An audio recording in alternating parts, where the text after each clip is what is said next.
So, I want to start today by pulling you right into a very specific moment in time. It is the morning of November 7th, 1940, Right? and I want you to imagine you are standing out in the Pacific Northwest, right on the Puget Sound. Yeah, Washington State. Exactly. And there is a moderate wind blowing, maybe, I don't know, 35 or 40 miles an hour, just a completely standard kind of blustery autumn morning. Nothing crazy at all. No, nothing crazy, but the sound is what you would notice first because there's this mile-long structure made of thousands of tons of steel and concrete, and it is groaning. And not just a little creek either. Right, not a creek. It's this deep structural scream echoing off the water. You are standing on a two-lane concrete roadway, but it's not flat. It is violently, rhythmically twisting right beneath your feet. Yeah, I mean, we really have to emphasize that we aren't talking about a gentle, comforting sway here. The sheer scale of the kinetic energy is just horrifying. Oh, We are talking about one side of this massive suspension bridge, literally lifting 28 feet into the air, while the opposing side drops 28 feet, and then it slams back the other way, over and over. wow. Just 28 feet up and down. Yeah, it's essentially a ribbon of steel and concrete just being wrenched by two giant invisible hands rotating on a central axis. And right in the middle of this mechanical nightmare is a guy named Professor Bert Farquharson. Right, the researcher. Yeah, he's an engineering researcher, and he is literally crawling on his hands and knees on this convulsing concrete roadway. Just trying to hold on. Exactly. He's gripping the edge, the curb, the handrail, just anything he can grab. Yeah, And he's trying to make his way toward this abandoned car that's sitting out on the deck. because there's a dog in there. Yes. From inside that car, there is a little Cocker Spaniel named Tubby, and he is barking frantically. So Farquharson is risking his life to reach him. And all around the professor, there is this vertiginous, hypnotic strangeness happening. It's surreal. It really is. The concrete of the road isn't just bending. It is starting to shatter. Like chunks of the deck are breaking off and plummeting hundreds of feet into the freezing, churning water below. It's a scene of almost unimaginable physical chaos, and it is accelerating. Right. And Farquharson, being an engineer who has literally been studying this exact structure for months, he recognizes the catastrophic signs. He realizes the center span of the bridge is literally tearing its suspender cables apart. He knows it's over. Exactly. He knows he's running out of time, so he has Okay. to make this agonizing calculation. He abandons the rescue, turns around, and crawls back toward the safety of the toll plaza, just moments before the structural integrity completely fails. And then less than an hour later, the center of that magnificent bridge is just gone, swallowed by the Narrows. Just incredible. So today on this deep dive, we are pulling from an incredible stack of historical archives, post-collapse engineering reports, fluid dynamics studies, all of it.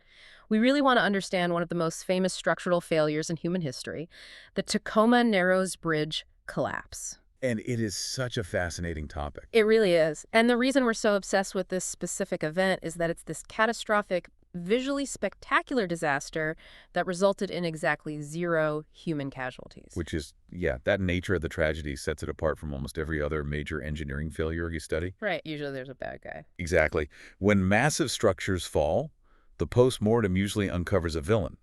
You find a corrupt contractor pouring watered-down cement, or some politician burying structural warnings just to keep a budget intact. But not here. No, this story features none of that. It is a story of confident, credentialed hubris. It's about a subtle, totally invisible gap in human knowledge regarding aerodynamic physics. Oh, blind spot. A massive blind spot. And it had to be exposed, violently and publicly, in the real world before the engineering community even knew to look for it. So I want you to think about the last time you were sitting in traffic on a massive suspension bridge. Maybe the Golden Gate or the Verrazano. You're sitting there sipping your coffee, tapping the steering wheel, totally bored, and feeling perfectly, undeniably safe. Right, you don't even think about it. Never. And you have that luxury specifically because of the bizarre, bloodless disaster we are dissecting today. But, to understand why the Tacoma Narrows Bridge tore itself apart, we kind of have to transition from the wreckage backward to the drafting table. Yeah, we have to look at the ambition. Exactly. The ambition and the absolute mathematical certainty that doomed it. So Leon Moisseiff was the lead architect on this project. And looking through his biography and the sources, he was the furthest thing from an amateur. Oh, far from it. I mean, Yeah. Moisseiff was an absolute titan of the field. His resume was essentially a highlight reel of 20th century structural triumphs. He worked on the big ones. The biggest. He had been a consulting engineer on the George Washington Bridge, the Manhattan Bridge, the Golden Gate Bridge. Right. Yeah, by 1940, his credentials were just unimpeachable. He was the leading champion of this thing called deflection theory in the United States. Right. Deflection theory. Yeah, which was a mathematical approach that completely revolutionized how engineers understood the distribution of weight in suspension bridges. Right. And the sources really emphasize that deflection theory is crucial here because it allowed them to push boundaries. Because, before Moisseiff's era, you look at something like the Brooklyn Bridge or the Firth of Forth in Scotland, and they just look heavy. Very bulky. Yeah. They're built with these massive, bulky, over-engineered trusses because the early assumption was that the bridge deck had to support its own weight almost entirely, right? Exactly. But deflection theory proved mathematically that the suspension cables and the deck actually work together. They share the live and dead loads. So this meant engineers could build the deck much lighter, much thinner, because the cables were doing more of the heavy lifting. And that realization, the idea that the stiffening trusses didn't need to be nearly as massive as previously thought, it was intoxicating for the industry. I bet. And Moisseiff pushed that theory to its absolute breathtaking limits with the Tacoma Narrows. He was chasing a highly specific aesthetic and structural ideal. He wanted slender, elegant, and incredibly cost-efficient structures. Cost-efficient being a key word there, right during the Depression. Oh, absolutely. The narrow span was designed to be strikingly narrow relative to its length. The depth-to-span ratio was 1 to 350. Which sounds extreme. It is. Just to put that in perspective, the Golden Gate Bridge has a ratio of about 1 to 90. Oh, wow. 1 to 90 versus 1 to 350. Yeah, so Tacoma Narrows was unprecedentedly sleek. It was basically a triumph of minimalist, modern 1940s design. They were deliberately rejecting the heavy, bulky Victorian engineering of the past in favor of this literal ribbon of steel. It really seems like there was a convergence of motives here. You have this Art Deco modernist push for sleekness in the 1930s, but you also have the Great Depression happening. Right, money's an issue. Huge issue. The Public Works Administration is funding this, and budgets are incredibly tight. A lighter bridge means less steel, and less steel means a cheaper bridge. So Moisseiff achieves this aesthetic and economic miracle through a very specific design choice. The girders. Yes. Instead of using traditional open web trusses along the sides of the roadway, those big lattice webs of steel triangles that we are also used to seeing, he used shallow, solid plate I-beams. And those solid plate girders were the defining characteristic of the bridge's profile. I mean, imagine replacing that porous lattice of steel triangles with a solid flat wall of steel running along both edges of the entire mile-long span. Like a solid ribbon? Yeah, they were only 8 feet deep. And functionally, this gave the bridge a beautiful, continuous, clean line from shore to shore. People said it looked like a silver thread pulled taut across the water. Which is beautiful, sure. But when I look at those blueprints from our research, it just strikes me as architectural, high fashion, prioritizing form over function. How do you mean? Well, it's like designing a magnificent stiletto heel, right? The math might prove the heel can technically support the vertical weight of a human being, but you can't actually run down a cobblestone street in them without snapping your ankle. Right.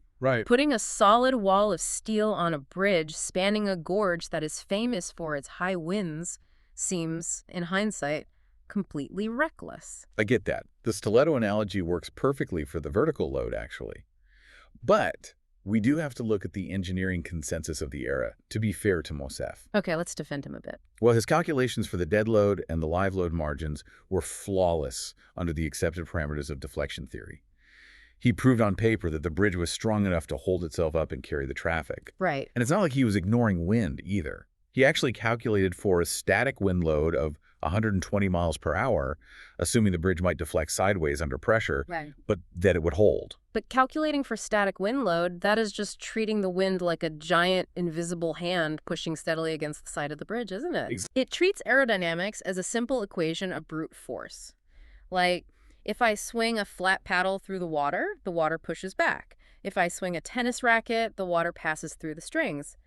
Moisseiff essentially built a giant, solid, flat paddle in the middle of a wind tunnel, That's a great way to picture it. whereas a truss design would have been the tennis racket. The paddle versus the racket is the exact mechanical distinction here. But Moisseiff and his contemporaries didn't view it that way. They really believed they had built a streamlined blade that would simply cut through the air. Because they just didn't know better. Right.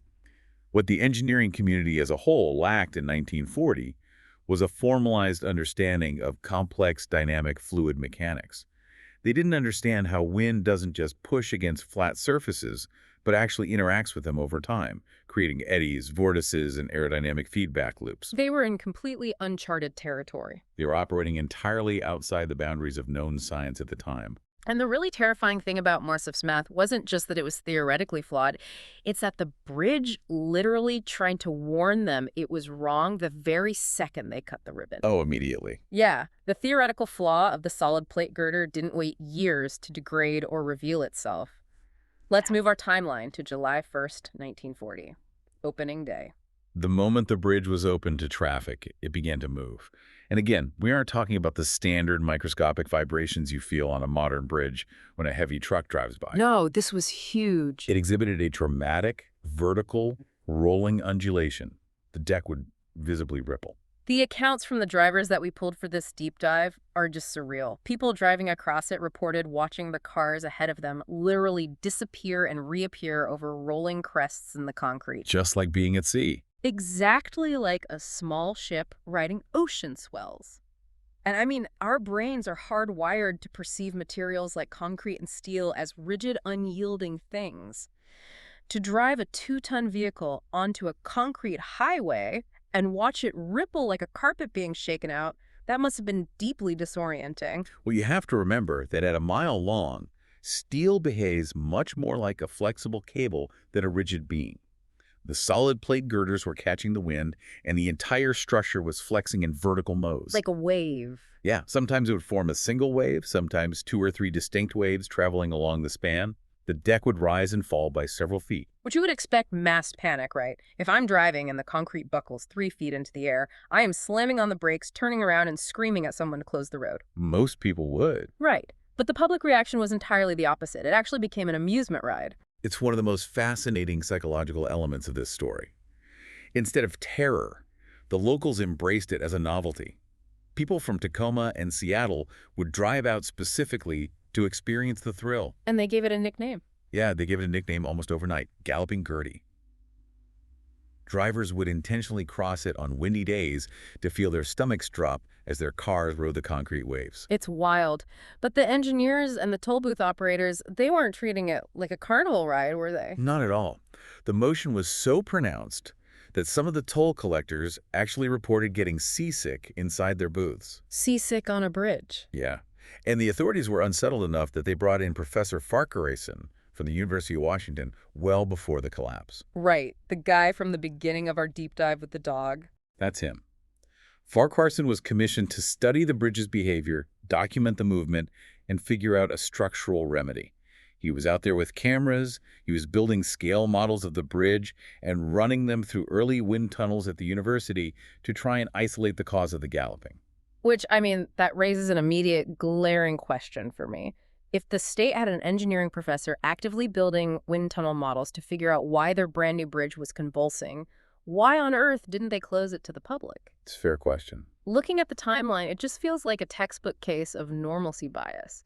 Because it bounded up and down but didn't break for 4 months, they just accepted the galloping as an eccentric but non-fatal quirk of the structure. Normalcy bias is exactly the psychological trap they fell into. The vertical rolling motion was gentle, rhythmic, and consistent. It never actually exceeded the structural tolerances for deflection that Moisseiff had calculated. So the math still said it was safe. Right. The steel was flexing, but it wasn't yielding. The engineers knew it was highly problematic from a comfort and usability standpoint, but they viewed it as a nuisance, not an existential threat. They genuinely believed they had time to retroactively fix it. And they tried to fix it, right? They did. Farquharson was testing several solutions. They looked at drilling holes in the solid girders to let the wind pass through, or adding curved deflector vanes to improve the aerodynamics. They even went as far as tying down the center span with huge steel cables anchored to the shore, but the cables just snapped under the strain. Because they were trying to put a Band-Aid on a fundamental flaw in the physics, and they simply ran out of time. Which brings us to the morning it changed shape. November 7, 1940. Yeah.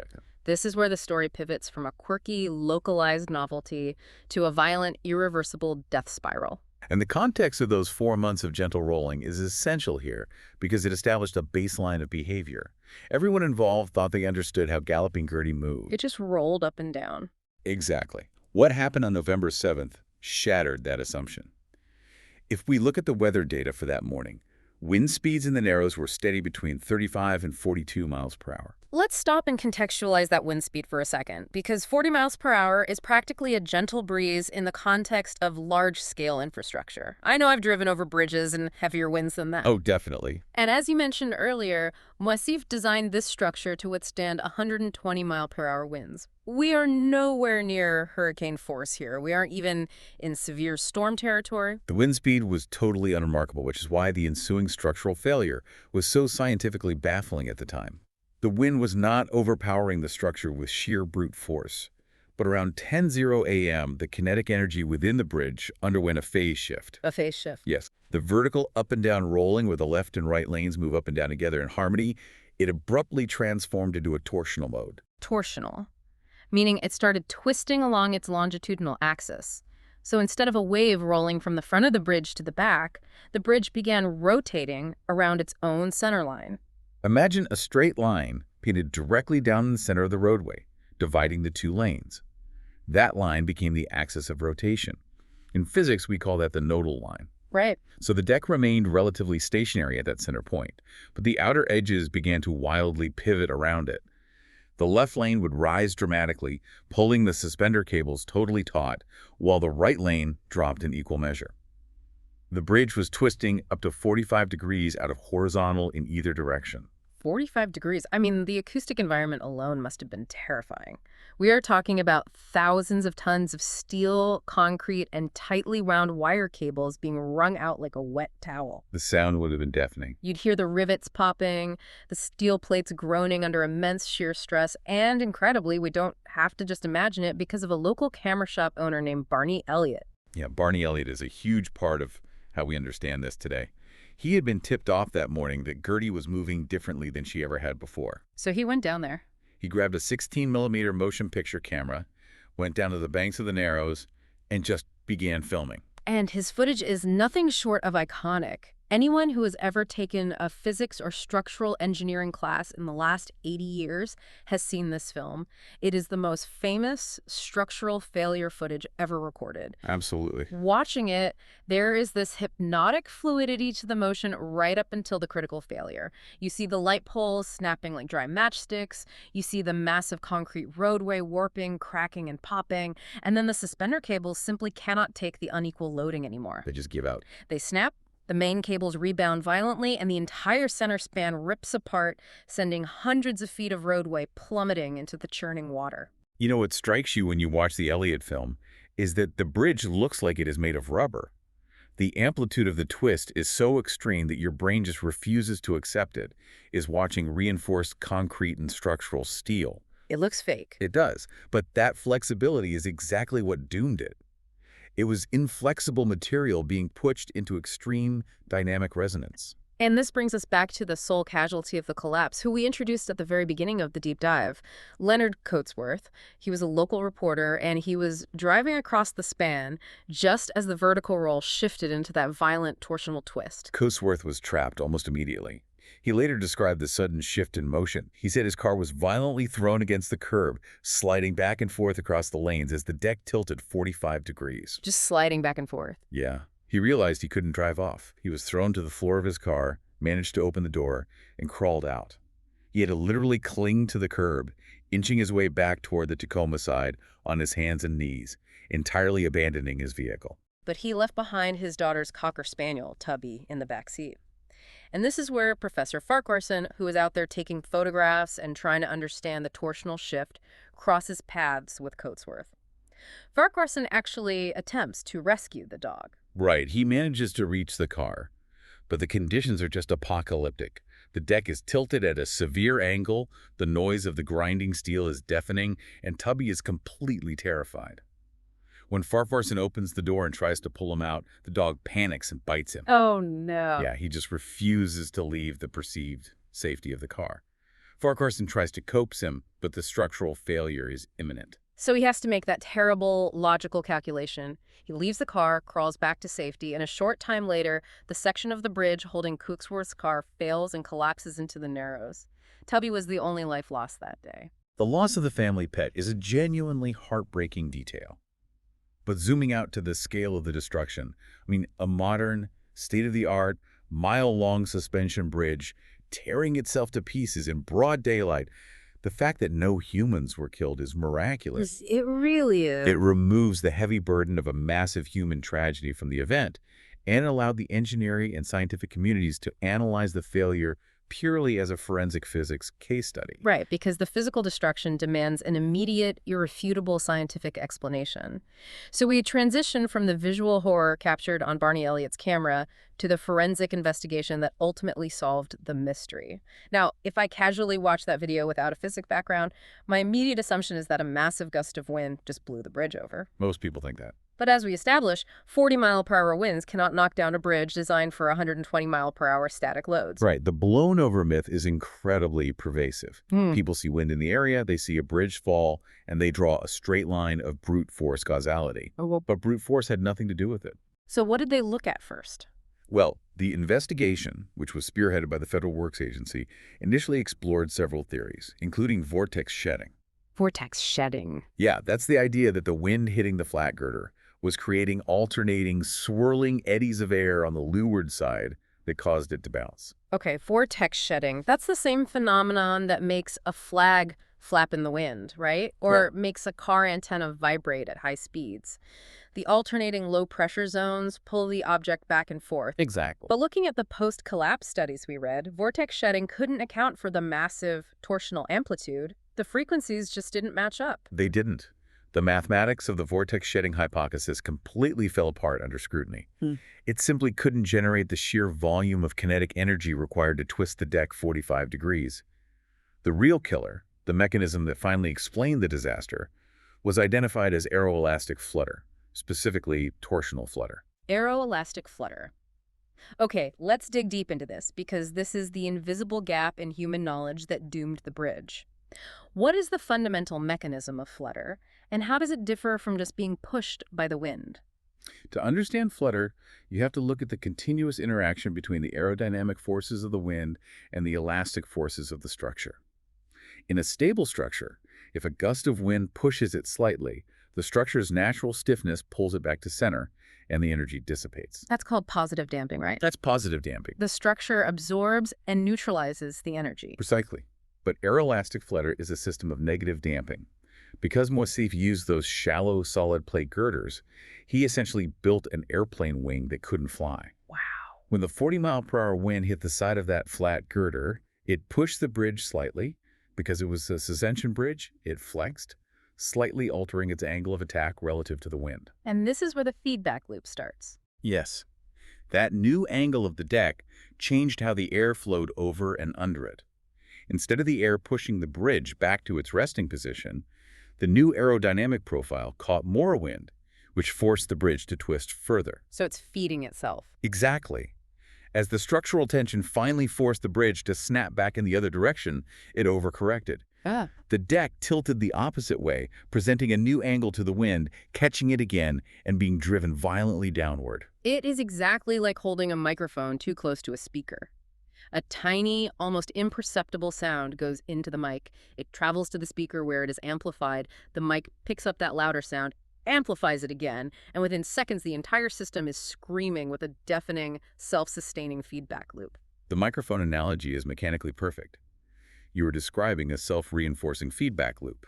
But instead of acoustic energy, the Tacoma Narrows Bridge was locked in a kinetic energy loop. The movement of the bridge itself was acting like the microphone, actively pulling more and more energy out of the ambient wind. That's terrifying. It really is. The structure wasn't just reacting to the wind. It was harvesting energy from the wind to fuel its own escalating destruction. And this all traces back to the solid plate girder. If Moisseiff had used an open web truss, the bulky, ugly lattice of steel triangles that he rejected for aesthetic reasons, the wind would have just passed straight through the holes. Right, it wouldn't have caught it. It wouldn't have been able to establish that continuous aerodynamic pressure to drive the twist. Because the side of the bridge was a flat, solid wall, it gave the wind a perfectly clean surface to catch. Moisseiff's beautiful, sleek design literally trapped the bridge in a kinetic death spiral. And we have to ask the context question here, right? How could a genius like Moisseiff miss this? Yeah, how did he? The reality is that early suspension bridge pioneers, like John Roebling, who designed the Brooklyn Bridge, inherently understood that wind caused dangerous vibrations. They overbuilt their bridges with massive stiffening trusses based on empirical observation. They just looked at it and said, make it heavier. Exactly. But by 1940, mathematical theory had superseded empirical observation. Deflection theory was so elegant and so mathematically sound regarding gravity and static loads that the engineers forgot about aerodynamics. They got tunnel vision. They did. The profession had a collective blind spot regarding dynamic fluid mechanics. It's chilling when you frame it that way. They built a masterpiece of modern mathematics, completely unaware that the invisible fluid dynamics of the atmosphere operated under a totally different set of rules. They didn't know what they didn't know. And the only way to find out was to build something big enough and light enough to fail. The Tacoma Narrows Bridge was built exactly to the specifications of the most advanced engineering knowledge of its day. The failure forced a brutal reckoning. The knowledge itself was incomplete. So, a disaster of this magnitude, happening in broad daylight, caught on film for the whole world to see it, demands an immediate, permanent response. Which brings us to the legacy built on these ruins. The Federal Works Agency investigation didn't just explain why Gertie fell, it permanently altered global infrastructure standards. The collapse completely changed the trajectory of civil engineering. The most immediate and profound reform was the integration of aerodynamics into structural engineering. Which seems obvious now. Right, but before 1940, you built a physical model to test static loads. After Tacoma Narrows, dynamic wind tunnel testing of scale models became an absolute, non-negotiable standard for any major suspension bridge worldwide. They realized that aerodynamics was too complex to model purely with the equations they had on paper. You had to physically observe the aerodynamic interaction in a controlled environment to see if it would flutter. Exactly. And the aesthetic shift was just as dramatic. The industry immediately abandoned Moisseiff's shallow, solid girder design. No more stilettos. No more stilettos. Yeah. For high-risk, long-span bridges, they pivoted sharply back to open, wind-permeable truss designs. The engineering community basically accepted that a little visual bulk was a mandatory price to pay to stop a bridge from twisting itself to pieces. I found the details in our sources about the replacement bridge fascinating. So, in 1950, a new bridge was built at the exact same location in the Narrows, but they applied every hard-won lesson. They used deep, open lattice trusses that let the wind pass through. You did? They installed mechanical dampers to absorb kinetic energy. The 1950 bridge is significantly heavier and stiffer, and it is still standing today, safely carrying thousands of cars alongside a parallel span they added in 2007. It basically acts as a permanent functional monument to what we learned from Galloping Gertie. It does, but, the evolution of knowledge is rarely a straight line. We solved aeroelastic flutter for suspension bridges, but nature and physics always finds a new way to test complex systems. Always. If we connect the lessons of Tacoma to modern engineering, we have to talk about London's Millennium Bridge. Oh, the wobbly bridge. This is a perfect parallel. The year is 2000. London builds a stunning, hyper-modern pedestrian suspension bridge across the River Thames. Very famous. Yeah, and it's incredibly sleek, very shallow, structurally echoing some of the aesthetic ambitions of Tacoma, actually. So they open it to the public. Thousands of people walk onto it, and immediately the bridge starts swaying laterally, side to side, so violently that people are clinging to the handrails just to stay upright. But when the Millennium Bridge opened and experienced that unexpected dynamic phenomenon, we have to make a crucial mechanical distinction here. Right, it wasn't the wind. No. The Millennium Bridge did not experience wind-driven torsional flutter. It experienced pedestrian-synchronized lateral sway. Okay, break down the biomechanics of that for me. How do pedestrians cause a massive steel bridge to wobble? It all comes down to human physiology and the bridge's natural frequency. When the crowd walked onto the bridge, their random footfalls created a very slight, almost imperceptible lateral movement, a tiny side-to-side sway. Just from people walking normally. Exactly. Now, when a surface moves laterally beneath a human being, our unconscious biomechanical response is to widen our stance to maintain balance. Right, we naturally spread our feet to stabilize ourselves. Yes. And as we widen our stance, our footfalls inherently transfer more energy sideways into the deck. What happened on the Millennium Bridge is called phase locking. Phase locking. Yeah. As the bridge swayed slightly to the left, thousands of pedestrians simultaneously planted their right feet to balance themselves, pushing the bridge further to the left. Then the bridge swung back to the right, and thousands of people planted their left feet, pushing it further to the right. So without even realizing it, the pedestrians synchronized their walking cadence to the bridge's natural resonant frequency. They became a giant unified pendulum, just pumping kinetic energy into the lateral sway with every single step. It was an entirely different mechanism than Tacoma Narrows human kinetics instead of fluid dynamics. Uh-huh. But the underlying physics concept was identical. It was a self-reinforcing dynamic feedback loop. The initial movement of the structure caused a reaction that fed more energy into the movement. And this is where the thematic link to our deep dive really solidifies. Because of the Tacoma Narrows disaster 60 years earlier, the global engineering community already understood the paradigm of structural dynamic feedback loops. They had the scientific vocabulary for a structure feeding its own movement. That is the core legacy right there. Yeah. In 1940, engineers stood on the banks of the Puget Sound, staring at Galloping Gertie in total bewilderment, completely lacking the theoretical framework to understand what they were witnessing. Right. They had no idea. But in 2000, when the Millennium Bridge locked into that lateral sway, engineers recognized the feedback loop almost immediately. They closed the bridge after just 2 days. No one was injured. They spent some time retrofitting the structure with tuned mass dampers and fluid viscous dampers, essentially massive shock absorbers hidden beneath the deck, and permanently eliminated the wobble. Wow. The ghost of the Tacoma Narrows Bridge provided the intellectual framework that saved the Millennium Bridge. As we wrap this up, just reflecting on the historical rarity of this kind of story. It really is the perfect disaster. There is no human villain to point a finger at. Not at all. No corners were cut to save a dime. No glaring red flags were maliciously ignored by a greedy corporation. The honest, slightly unsettling answer was simply, nobody knew yet. Now everybody does. It is a testament to the scientific method and the iterative evolution of engineering. We built a beautiful, ambitious structure right up to the absolute edge of our mathematical understanding. The physical world pushed back and revealed that our understanding was flawed. It cost a lot, though. It did. It cost the state a bridge, it cost a family their dog, and it cost a tremendous amount of money. Right. But what that failure purchased was a permanent, non-negotiable upgrade to human knowledge.